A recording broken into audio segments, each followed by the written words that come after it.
Any health-related information on the following show provides general information only. Content presented on any show by any host or guest should not be substituted for a doctor's advice. Always consult your physician before beginning any new diet, exercise, or treatment program.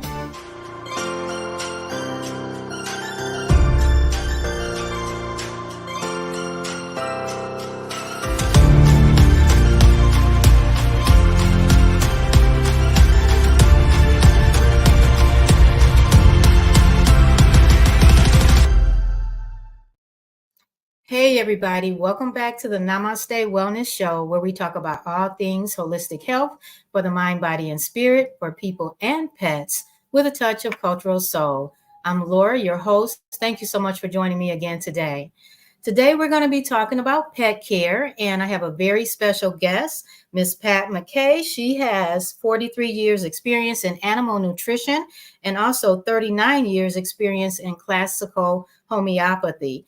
And even though she works with all animals, we're going to be focusing on cats and dogs today in terms of homeopathy and nutrition. So welcome to my podcast, Pat McKay.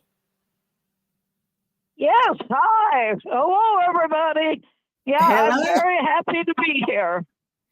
And I'm very happy to have you on. It's taken a while to get you on, but I'm really glad to have you here because you have so much important information to share with us about nutrition for cats and dogs. And we'll save the other animals for another show if you'll come back and be on the podcast again. But first, I want to just ask you to tell us a little bit about yourself and what inspired you to work with animals.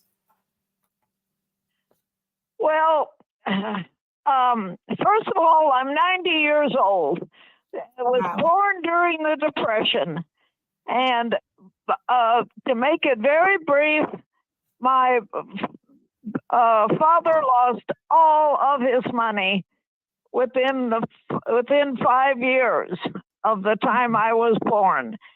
So we went to this absolutely gorgeous home in Tyrol Hills, a suburb of Minneapolis, Minnesota, to Park Rapids, Minnesota, in a one-room cabin. It had one electric light, and you had to pump your water, and of course an outhouse.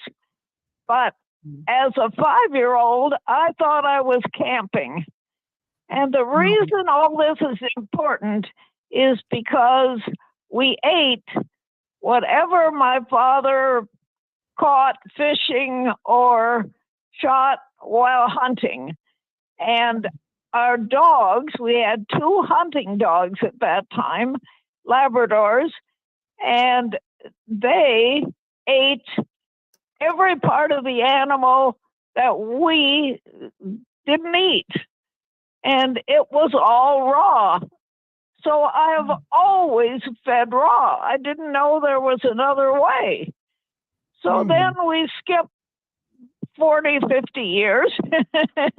And I'm training one of my own Dobermans to be a protection dog because I'm living in Los Angeles. I'm living alone. My husband died in Korea, so I have 3 children that I'm raising myself. And I just at times felt I needed protection. So, and at that time, I was a federal court reporter on one of those stenograph machines. And I mentioned that to my trainer that I just didn't want to be in court anymore. It's all you hear are people's problems. And I had done it for 5 years, and I said, enough is enough. And he said, well, I don't know why you don't get involved in telling people how to feed their animals. And I said, oh, okay, that's a good idea. And this was 1981, and there were only 3 health food stores for people in the entire greater LA. Wow. So I thought, there's no point in trying to put up a sign that says nutrition for animals. People wouldn't even understand it. So I bought a grooming place and called it the Shaggy Dog and the Calico Cat. Oh, and when I like that. put animals in, and went to take them home, I gave them what was called a health sheet. And I said, what you feed your animals is extremely important. And then they would look around my grooming salon and say, well, but you don't have any food here. And I said, yes, I do. It's in that freezer over there. People had never, ever thought of feeding their animals raw meat at that time. Wow. And that's how it started in 1981. Wow. Okay, that's pretty amazing. And you kind of already said why you were feeding animals raw is because that's what you learned. You didn't know there was any other way to feed animals. So tell us, what are the benefits of feeding your animal raw, other than, well, you tell us from your perspective. Well, I based my whole program on what canines and felines eat in the wild. I mean, Mother Nature has made it very clear to us what dogs and cats ought to be eating. The entire gastrointestinal system of a cat or a dog is no different from any of the cats or dogs or canines and felines that are in the wild. I mean, they are what they are. So it's just natural. Yeah, the digestion, everything is the nutrients are there, and they're not cooked out of the food. They're not dried into the kibble and stuff and all that. Correct? Let me interrupt. Basic common Dry sense. food for a cat is absolutely horrible. Cats by nature do not drink water. They get all their fluids because they eat only fresh kill in the wild. Mm-hmm. A dog will eat some roadkill or anything that's available, not cats. Cats eat fresh kill. They kill it, they eat it immediately. And therefore, the prey animal that they eat is all fresh, full of blood, full of every possible liquid that the body needs. And so that's what we have to come as close to that domestically as we can. Now, I'm not for people going out and buying mice and small birds and small baby chicks and so on. So we have to do what we can do domestically. So we take beef, chicken, pork, lamb, turkey, venison, anything that you can buy in your supermarket, and that's the raw meat that you're going to feed. Okay. Now, when a cat or dog eats the whole animal, the whole lizard, the whole mouse, the whole bird, they're also eating all the pre-digested vegetation that's in that prey. Right. So we need to cover that to some small extent. So the best way we can do that is to feed cooked vegetables. Now, you can't, they can't eat it raw because what they eat in the wild is already pre-digested for them. Gotcha. So the best we can do is to cook the vegetables till they're like a mush, and then mix that with the raw meat, and that's their food. Now, the only other way you can do it is the owner, eats the vegetables, regurgitates them, and mix them with the raw meat. I haven't had one owner take me up on that. Yeah, I wouldn't do that either. I do feed raw, and I usually do cook the vegetables. But I just learned something today. I always wondered why. I told you about the recipe I was using, and I always wonder why. Well, why are you, if you're feeding raw meat, do you have to cook the vegetables? So I just learned why. Because in the wild, the vegetables or the grass or whatever the animal that they're ingesting has already eaten it, and it's been pre-digested. So thank you. I just learned something today with that. Now you do have, go ahead. So to make it very easy, it's 90% raw meat and 10% cooked vegetables.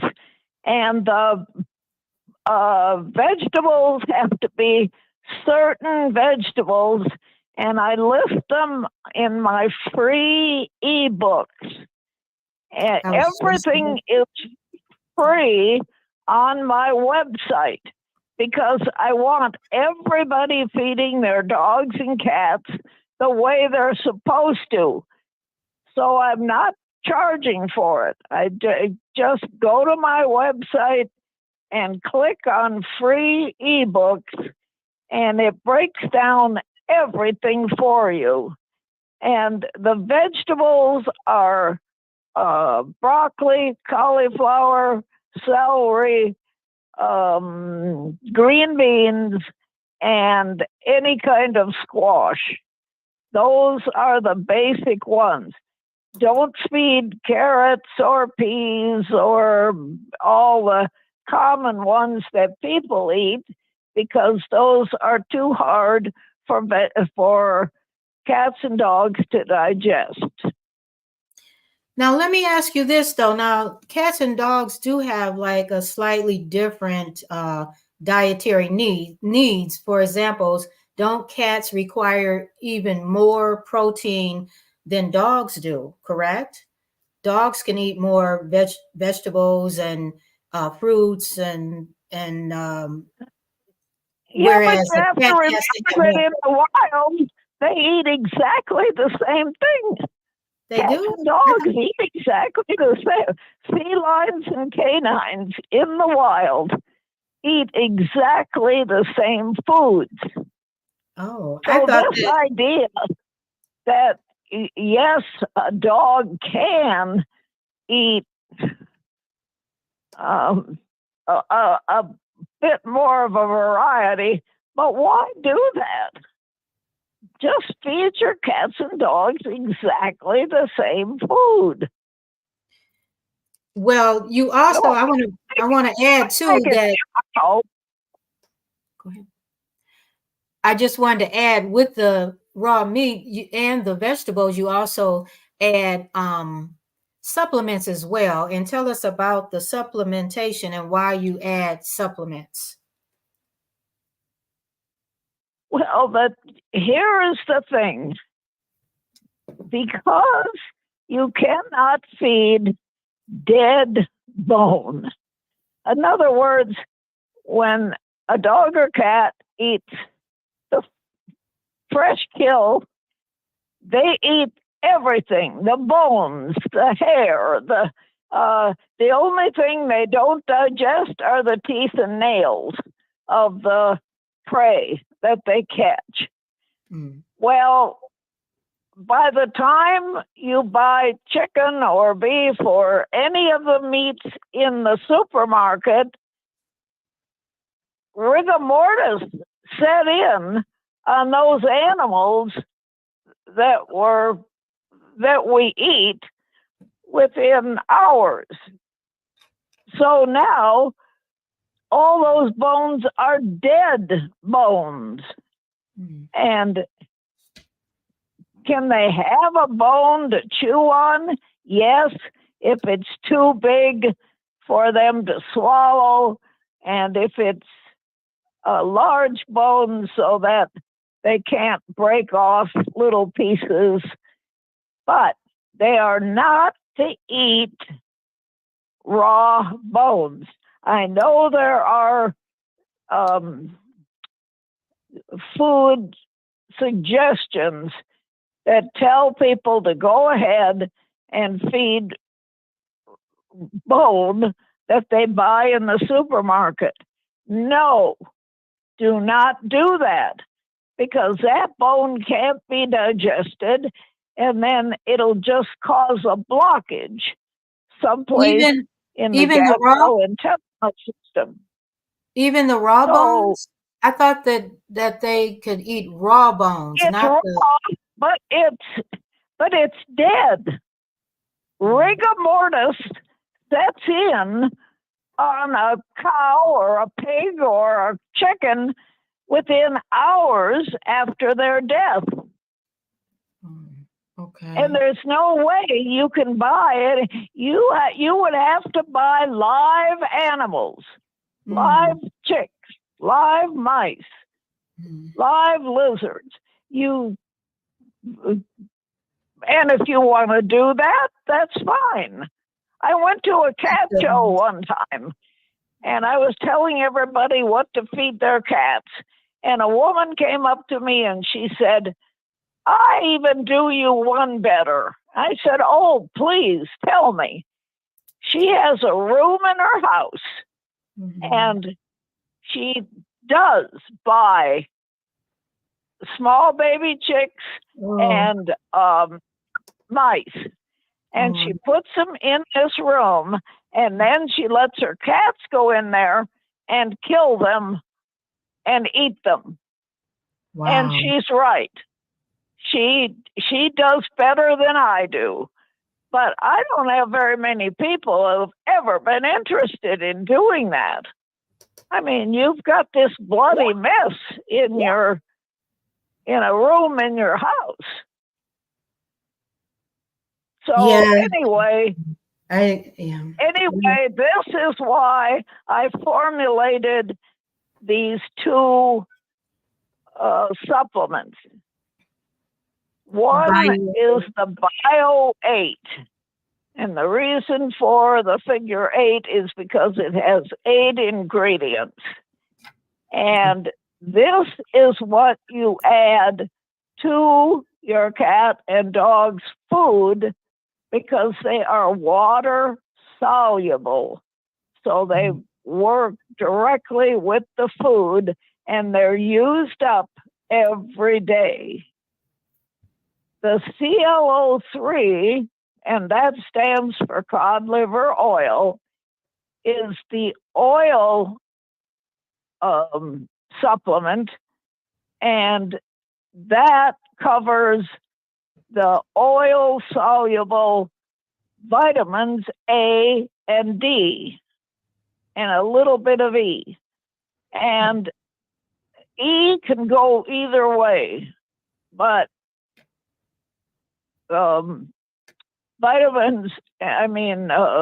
A and D are definitely oil soluble.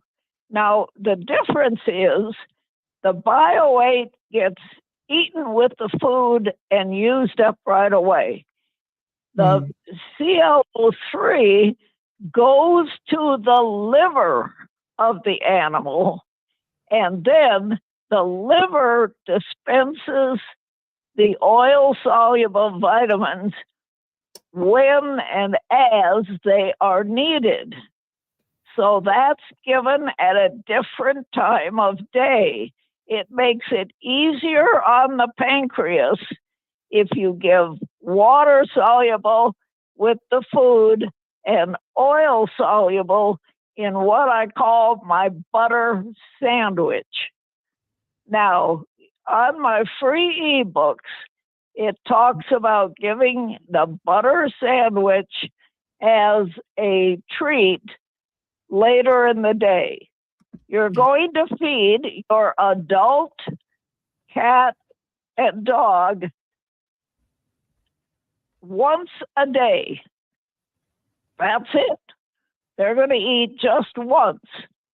In the wild, felines and canines eat maybe 2 or 3 times a week. They don't eat every day. But if I tried to convince people that was okay, they'd go, oh no, I can't do that. I got to feed my animal. Because most people want to feed their animals 2 and 3 times a day. No, and this is based on their health. And one of the things you mentioned is what I call my snake and goat story. Right. Okay. Yeah. And let me talk about that. Okay. If you have a pet snake, that snake's going to eat once a month, not every day. You'll kill it. If you feed that snake every day, you'll kill your snake. If you're raising goats, which are herbivores, they're going to eat constantly. They're grazing on grass or weeds or whatever constantly. So that's the huge difference between a carnivore and an herbivore.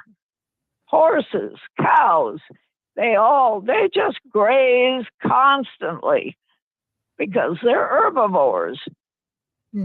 All carnivores eat, like I say, maybe 2 or 3 times a week. Because I know people won't put up with that, I tell them to feed once a day, and the best time, according to the circadian body clock, is to feed between 7 and 9 in the morning. So sometime during that time, give them their food. Now, if because of your work and you have to leave, if you have to feed at 5 in the morning, okay, that's what you got to do. But the best time to feed is between 7 and 9 a.m. Now, of course, puppies and kittens are totally different. They're going to eat anywhere from 4 or 5 times a day to 2 times a day for the first year of their life. Okay. So that'll be different. Okay. And then if you have a sick animal and they're having problems with their digestion, then the second meal of the day should be between 1 and 3 in the afternoon. And absolutely no food after 3 in the afternoon. Wow. Cats and dogs need about 18 hours at least to complete the whole process of digestion and elimination.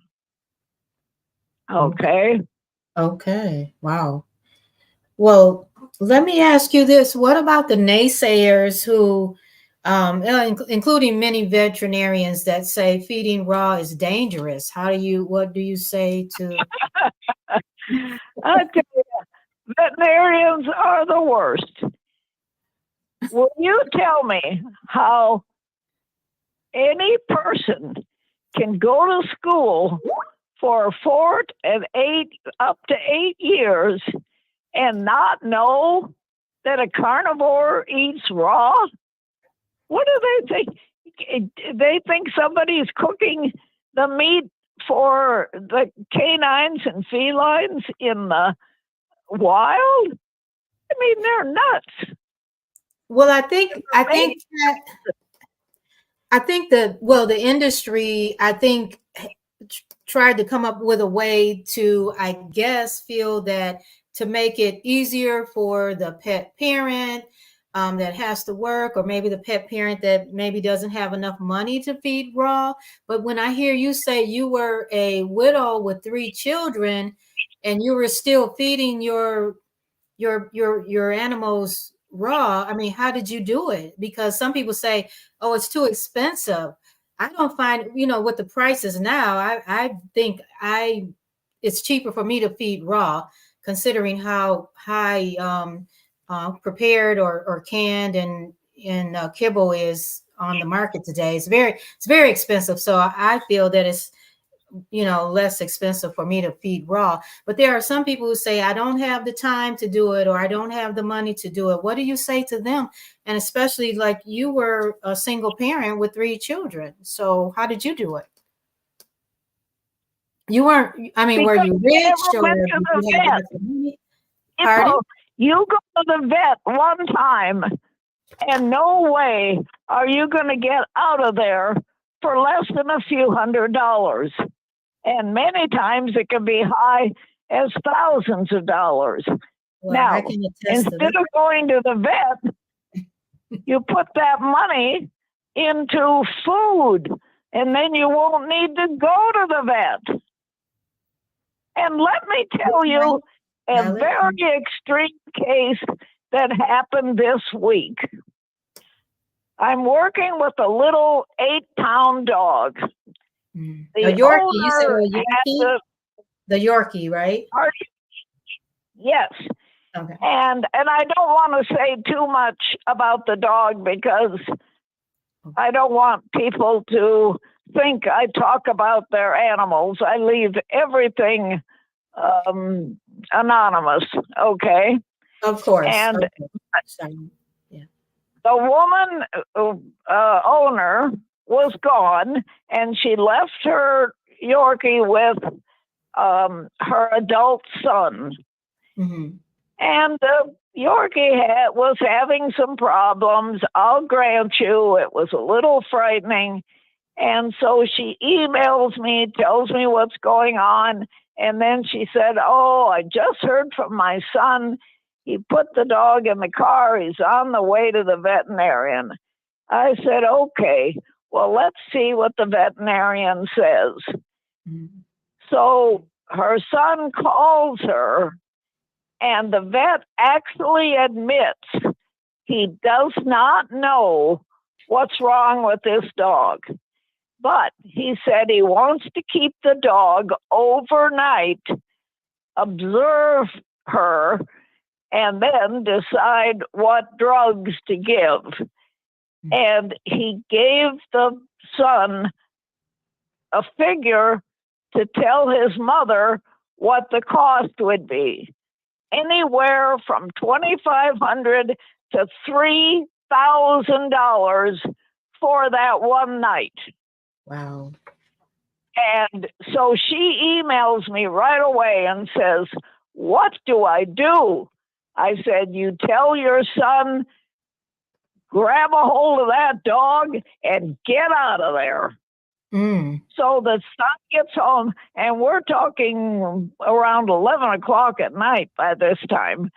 Mm. And I said, give the little dog my raw meat broth. And here again, go on my free ebooks. It tells you how to do the raw meat broth. You just mix some raw meat, put it in a food processor, add water, and now you got raw meat broth. And very often dogs will just lick that up in a minute. And if they don't, then you make it thin enough so that you can get it through a syringe. But in this case, I told the mother what to tell her son, which remedy to give, and then after 10, 15 minutes, let the remedy work for a short time, and then start giving the dog the raw meat broth. The dog drank it up just wonderfully, all on her own. And the next morning, she was fine. Okay, so now this was $30 as opposed to $3,000 if she'd have stayed with the vet. So do you see what I mean? You got to use its nutrition and homeopathy. And homeopathy is practically nothing compared in price to the veterinarian and the drugs. Now, not everybody does homeopathy as economically as I do. I'm not out to be a millionaire. I just want to help dogs and cats live good lives and happy lives. And so, yeah. So and here again, all this is on the website, but I charge $250 for the first month of care, not the first day, the first month. Wow. And after the first month, then a person pays me $30 every time their animal needs a remedy. Wow. Now that's how simple it can be. That's a good, can I interject here just for a second? I just want to read the table of contents of your ebook. It's called Animal Homeopathy, and you can go to Pat's website, www.patmckay.com. That's PATMCKAY, www.patmckay.com. And I'm just looking at the table of contents. You have free evaluation of your animal, Pat McKay nutrition program, recipes, feeding raw. You mentioned the snake and the goat story.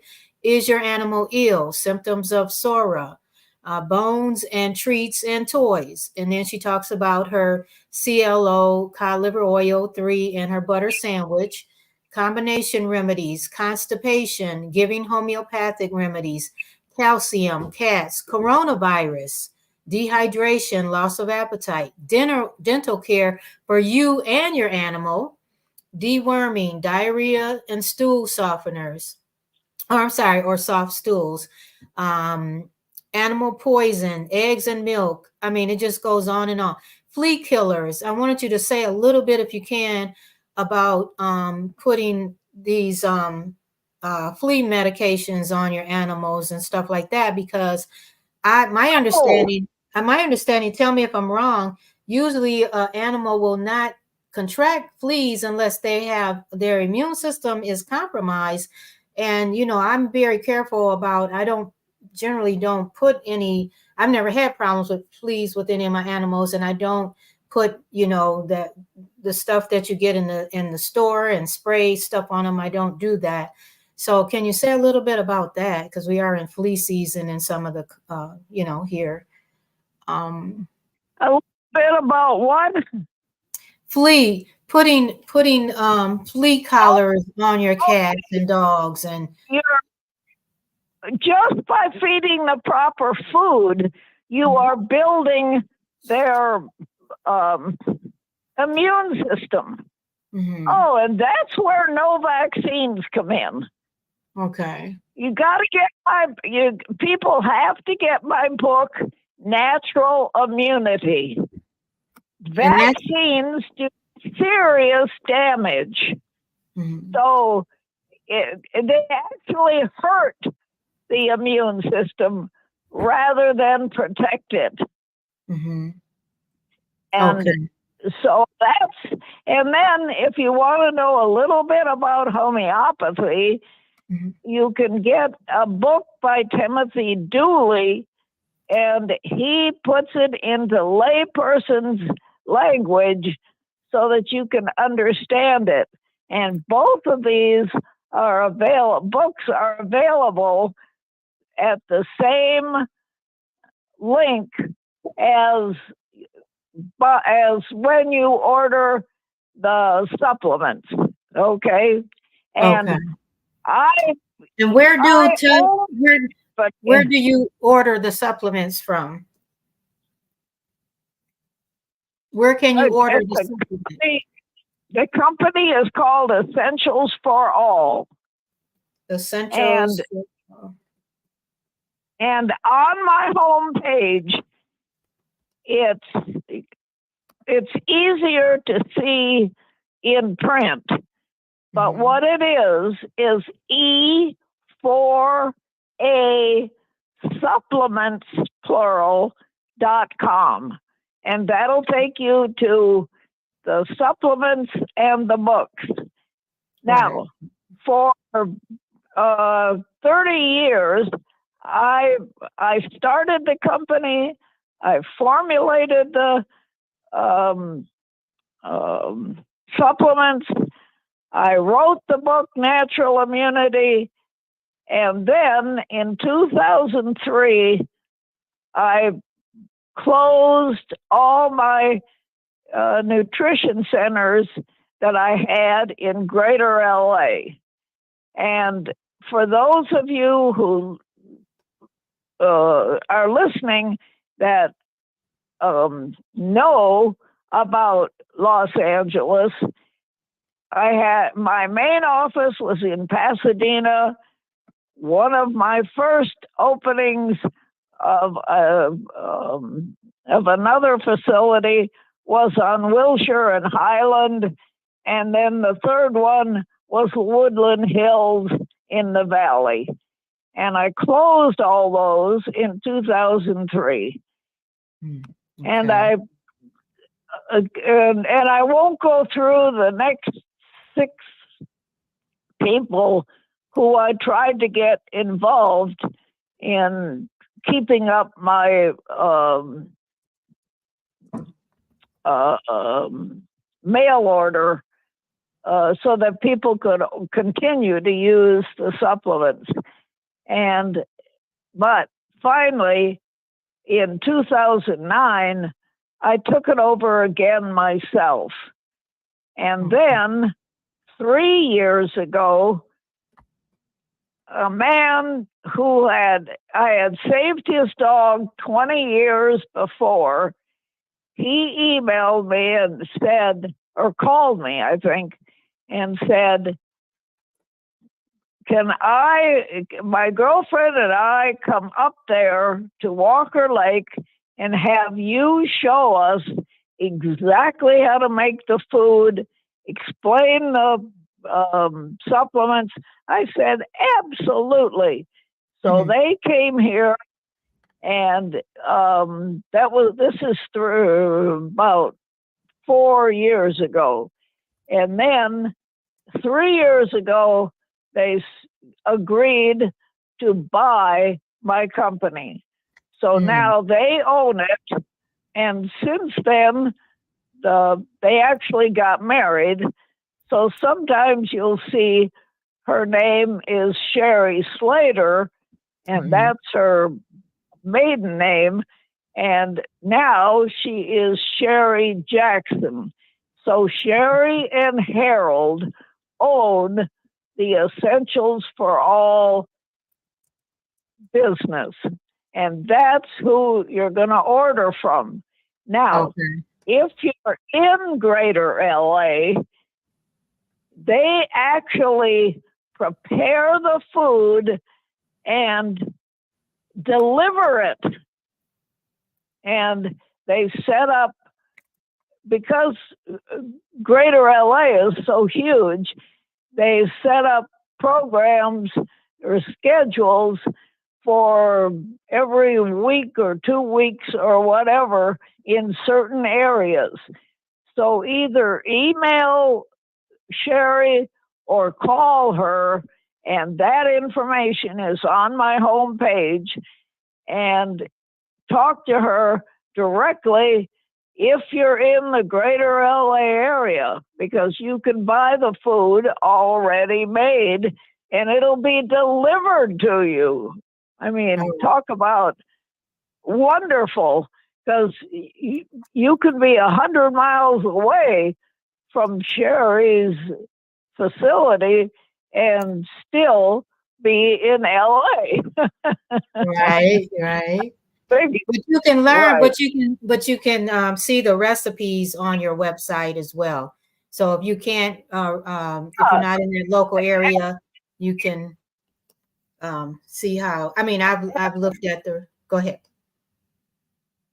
And if you're not in LA, you're right. Just prepare it yourself. What could be easier than cutting up a little bit of meat and cooking a little bit of vegetables? And one of the suggestions, especially for cats and small dogs, is cook up a bunch of vegetables, put them in an ice cube tray, and freeze them.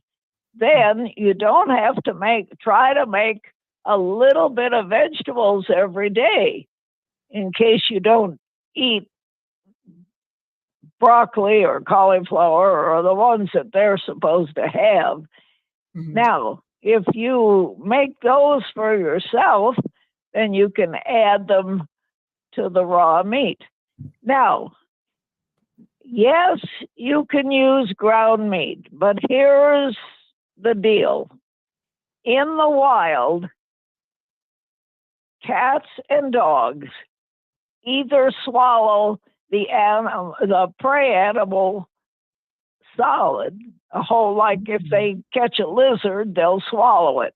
If they catch a small critter, like a small mouse or something, they swallow the whole animal. If it's too large to swallow, then they'll tear off a chunk. But no dog or cat or canine or feline in the wild eats ground. Nobody's out there grinding it. Right. It's all eaten in chunks. So that's why the other reason I prefer chunks is because when you see the whole piece of meat, you know that it's a chicken thigh, or you know that it's that's true too. the butt end of a pork, or in other words, you know what you're getting. When you go to your supermarket, unless you know the butcher personally and can ask him or her, you may be feeding mixed proteins. They might put more in that hamburger than just beef. So you have to know what they do. Got you. And Pat, I don't want to cut you off, but we're actually at time, and there's so much information, like I said, and I would love to see if maybe we can have you on again for a part 2, if you'd be willing to do that.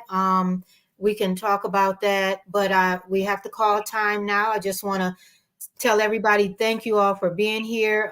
Please go to her website, www.patmckay.com. You can see all this information and more. And please join us next Wednesday for another episode or podcast of Namaste Wellness Show. Until then, stay safe, stay well. Namaste.